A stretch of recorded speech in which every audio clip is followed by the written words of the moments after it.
Great. How's it going? Good. So, obviously you get Siebert back. So when does that decision be made? Finalized or whatever. Yeah, we'll find out. He had a great day yesterday. It's good to have him back. Obviously, the number one concern for all those guys is their health, making sure they're okay.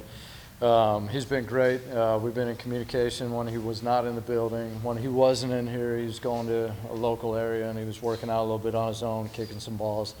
So we stayed in touch that way. And he's obviously a pro. He kept himself ready to go. He was able to do some stuff, which was good while he was out. He came back yesterday and looked great. He didn't skip a beat. So we had a good day yesterday. We'll kick again today. And then after today, we'll probably should be able to kind of be closer to making a decision on what we do on Sunday. Apart from how he feels, just what's been your evaluation of Santos? I mean, one field goal, so in a game, not like a lot of opportunities to see him out there too. So. Yeah, no, I feel great about Santos. So, I would say our scouting department did a great job bringing him in here. He can obviously punt too, which is a big thing, especially with the COVID protocols. If you have one guy who could do both, in an emergency, that makes you feel better. So that was a positive. But I would say he handled the game situations, beautifully. A lot of poise, composure. It was one of the last two games where the ball got down to the 40, and I'm like, hey, man, I feel good about this guy, to Coach Campbell late in the game there. I think it's the Baltimore game. And so anyway, I feel great about what he's done, and I'm super glad we have him here. I know net hunting is a team stat. Jack Fox set a franchise record last year, one of the best all-time in NFL history.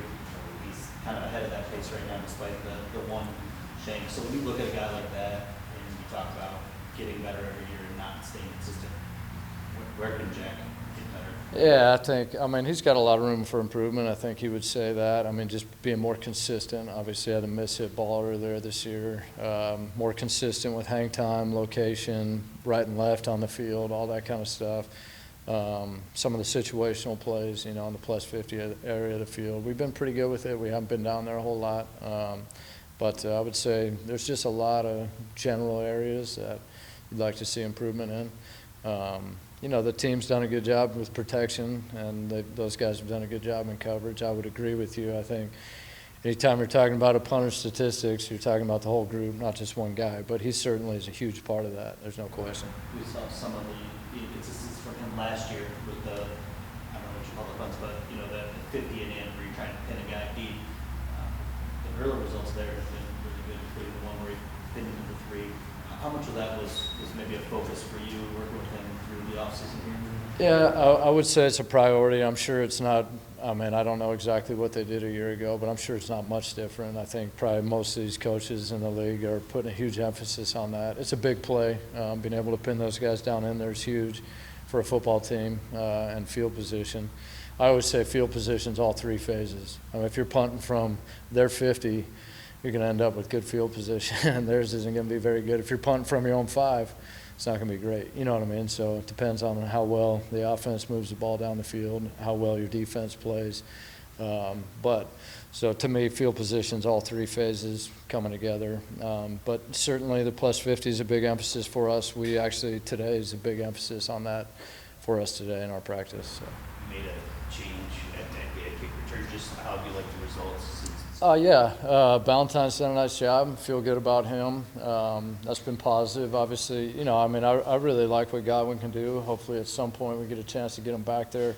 Obviously, catching the ball was a little bit hard for him a couple times. So hopefully, we keep working him out here at practice, and hopefully he gets more experience and time, and hopefully for him, some point he gets a chance to do that again. But Valentine's been great for us.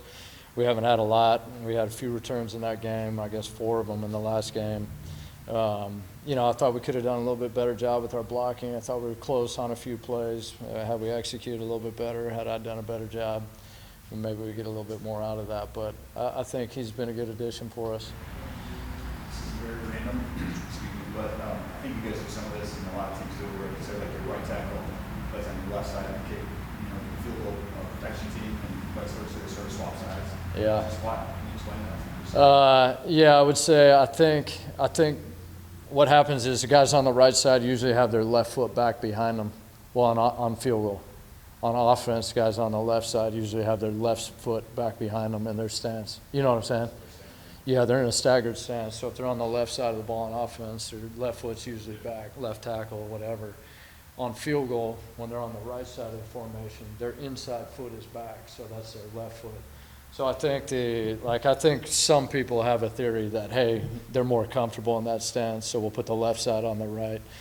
I would say that I don't totally disagree with that. I would say a lot of times, though, nowadays it's like you got 3 guys or 4 guys who have been here and they're really comfortable on whatever side they're on, and now you're adding some other pieces to it, and it's not really like, hey, what do you want to play, or here's the best spot for it. It's more like, here's where you got to fill in, you know. So I think sometimes when you start with a clean slate, you can get it that way, but there's other times where it's like, it's just mix and match. Why in field goals is the other opposite? You're just bracing out of your inside foot because a lot of that rush is coming out of your outside. So if you had your outside foot back and they were pushing me this way, you don't have anything back behind you to brace out of. If I have this foot down, I can resist that charge from outside in better, would be my opinion. I don't know what the other 31 teams are, but yeah. Anthony Pittman's played more special team snaps than anyone by a pretty considerable margin, which is a local guy. I'm curious, how is he,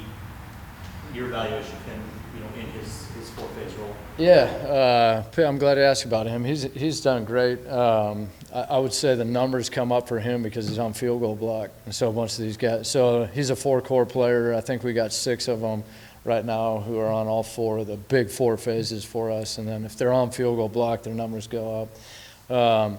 But he's definitely a 4-core player for us. I feel like he's done a good job. I mean, he's a young player, and he's got a bunch of talent. He's big, he's strong, he's smart, he makes good decisions on the field. He's a good blocker, he's good in coverage. He's got a good overall skill set. I think he's got a lot of room for improvement. He's a young player, but I think his ceiling is really high. And I'm really excited about watching him develop throughout the course of the year. I think he can be a guy who can be a really good player for a really long time. I do think on special teams, just in talking to some of the better players that I've ever been around, like one guy told me, like, yeah, it wasn't really until my 3rd or 4th year that I felt like, oh, I really got this wired. So I think with all these guys, there's some time on task that'll help them all out, but it's definitely fun to watch them improve. I got one other random one for you. I like that. Hall of Fame, Steve Tasker, Devin Hester, like those are some guys that we'll talk about a lot. I guess so. Just special teams. Oh, those guys are on it right now? Yeah, I'm terrible with that. There's like 125 people, so it's not like they're in the finalist list or anything. But Yeah. I'm just curious about how you feel about the value of that role, as it relates to maybe being, a Hall of Famer, considered one of the greatest football players of all time.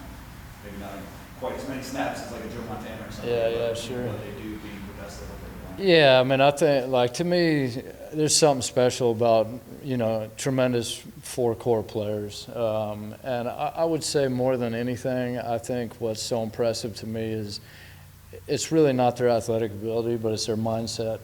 And I would say that, like, most of the great ones who are great 4-core players have an incredible story. And, like, that's my favorite part of coaching, to be honest with you, is just getting to know all these individuals. I mean, I've had one kid who used to sleep on a park bench, and he became a great 4-core player for us, and it's like to see where he came from and what he did with it, it was amazing. And I'm sure all those guys are like that. I know Hester was a little bit more highly recruited player, but a lot of these 4-core players have just overcome just tremendous odds and obstacles. And so to me, their stories are just impressive. And I think what it takes to play at a high level on special teams is hard to find. And it's mentally as demanding as anything, and you're not getting a lot of attention or glory for it. And I say you really find out who loves the game of football.